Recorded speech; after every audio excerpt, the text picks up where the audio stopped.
क्या भारत का कॉन्स्टिट्यूशन बाकी देशों से कॉपी करके बनाया गया था? इस सवाल का सबसे सही जवाब है हाँ। हमारे कॉन्स्टिट्यूशन ने दुनिया भर के आइडियाज बोरो किए थे और कॉन्स्टिट्यूशन मेकर्स ने इस बात को कभी छुपाया भी नहीं। लेकिन बोरो करना और ब्लाइंडली कॉपी करना दो बहुत अलग अलग चीजें हैं। डायरेक्टिव प्रिंसिपल्स पर आप देखेंगे तो आयरलैंड का इन्फ्लुएंस था, पार्लियामेंट्री सिस्टम पर ब्रिटेन का, फंडामेंटल राइट्स पर अमेरिका का, और कई administrative provisions government of India act 1935 से भी आए थे। तो फिर इसे कॉपीड कॉन्स्टिट्यूशन क्यों ना कहें?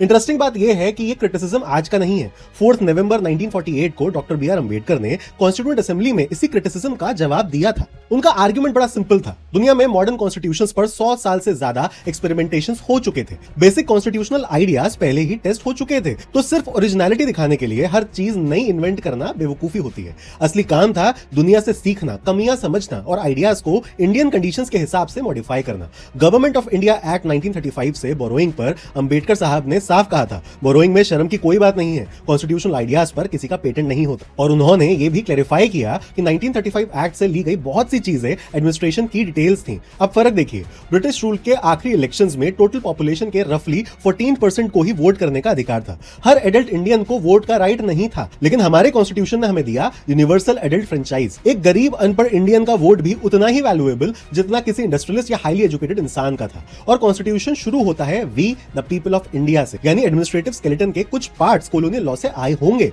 लेकिन कॉलोनियल स्टेट की आत्मा नहीं ली गई। सत्ता का सोर्स ही बदल गया था। और फंडामेंटल राइट्स को भी सिर्फ अमेरिका से कॉपी कहना इनकम्प्लीट है। 1928 की Nehru report fundamental rights, equality और इक्वल सिटीजनशिप की बात कर चुकी थी। 1931 की कराची रेजोल्यूशन में freedom of speech, equality, adult franchise और सोशियो इकोनॉमिक राइट्स की डिमांड थी। यानी ये वैल्यूज इंडियन फ्रीडम मूवमेंट के अंदर भी काफी पहले से डेवलप हो रही थी। सबसे इंपॉर्टेंट बात, अगर ये बस कॉपी पेस्ट जॉब होती तो ड्राफ्टिंग प्रोसेस में इतना समय कैसे लगता? कॉन्स्टिट्यूशन बनने में 2 साल 11 महीने 18 दिन लगे। सिर्फ ड्राफ्ट कॉन्स्टिट्यूशन को कंसीडर करने में असेंबली ने 14 दिन लगाए। ड्राफ्ट पर 7665 अमेंडमेंट्स टेबल किए गए और उनमें से 2473 अमेंडमेंट्स एक्चुअली मूव किए गए। ड्राफ्ट को लगभग 8 महीने पब्लिक के सामने भी रखा गया ताकि कमेंट्स और क्रिटिसिज्म आए।